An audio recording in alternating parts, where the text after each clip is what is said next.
Let's say you have more than one freezer at your house of one kind or another. Even if you don't, when you go to take the things out of the freezer in a power outage, your ideal circumstance is that you can use this food day to day to day before it gets to room temperature and begins to have a buildup of bacteria in the food. So you want to keep the food frozen or cold long enough to be able to use it up before it goes bad or you have to give it all away.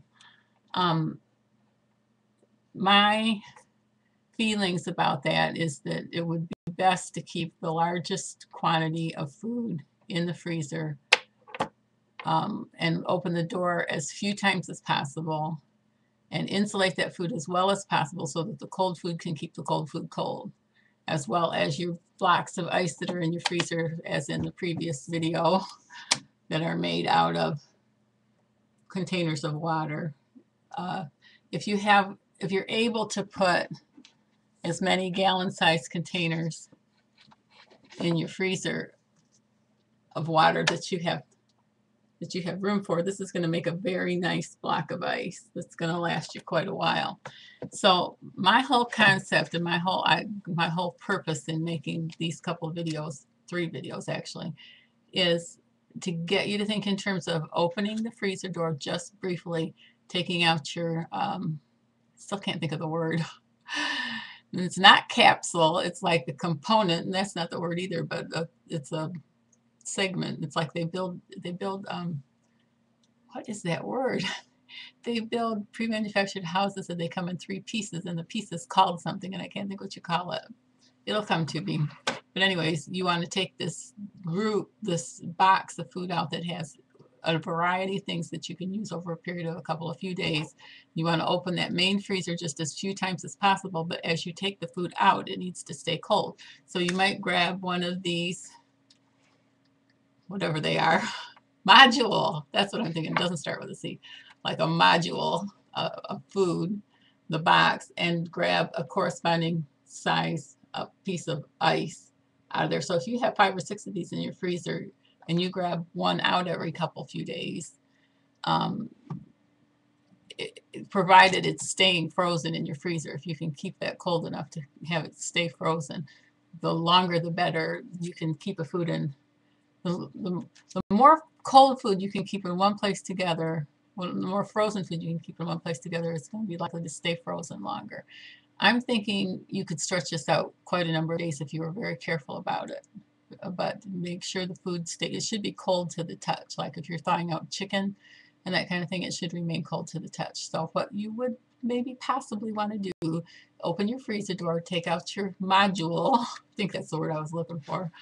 Maybe there's another word. I have to Google it, see what I can find. Take your box of assorted variety food out. Take your big cube of ice out of there. And if you have a cooler, you could wrap these together in a couple of towels and stick them down in the cooler, so the towels would provide a little more insulation.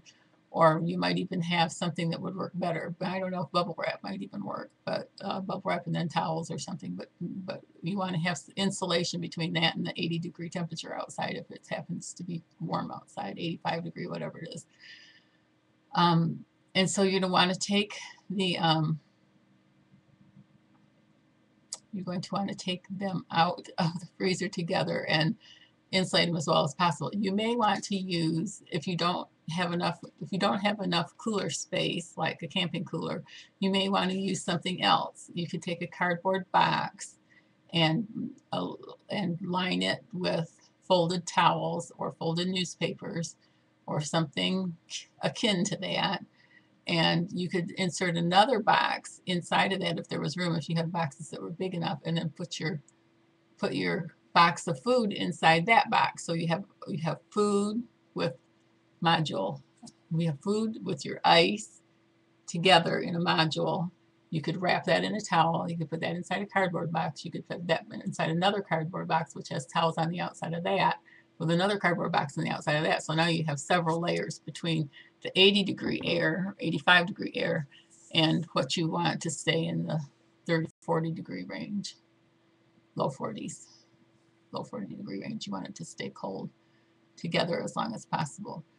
You can use your kitchen sink for that. You can line your kitchen sink with a couple of layers of folded towels. You can put the cold food in on top of that. You can put newspapers on top of that. Oh, put your ice in with your cold food, and then put a couple of layer towels over that. You could even put a blanket on top of that, so that there's lots of layers between the warm and the cold. But do not let the food come up to room temperature if it's not cold to the touch. If you put it on your face and it doesn't feel pretty darn cold on your face, it's time to cook it. Once it's cooked, you could return it carefully back to cold area, as long as it's, you still have ice in your containers and they're cold enough, and put it right up next to the food, and you can keep it a while longer. If you have turkeys and that kind of thing, you want to make sure that the outside, it might still be frozen on the inside. You still need to insulate those really well. May still be frozen on the inside, but you need to be concerned about the surface temperature of that turkey as well. If you have a gas oven and you can cook the turkey, I have cooked rock hard frozen turkeys for years, which is another topic for another day. But they don't have to be completely thawed to the center to be able to cook them.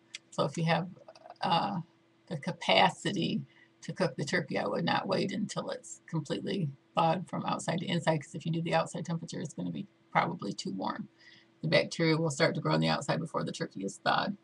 So those are ideas for alternative coolers if the situation arises. Again, your objective being to keep the main freezer cold as long as possible. Now, one more idea, but you got to be careful with all of this kind of thing. I'm putting my neck on the line here, sticking my neck out.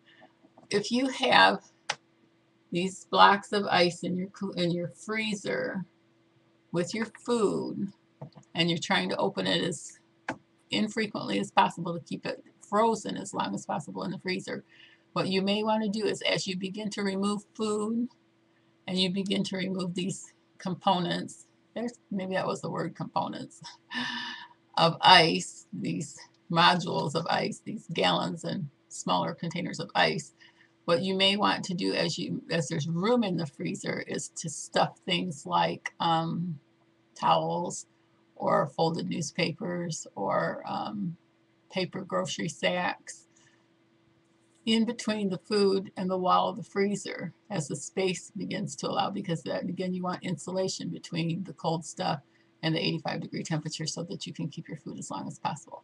If you do all those things and you still have food left over and you want to keep it for your own purposes, and if you're not going to give it to the neighbors, you could give it to the neighbors, but if you're not going to give it to the neighbors, and you want it to last as long as possible, at that point in time, if you have a gas stove or you can make a fire outside and you have canning supplies and you have a pressure canner, then you could cut the food up, put it in canning jars, use your gas grill.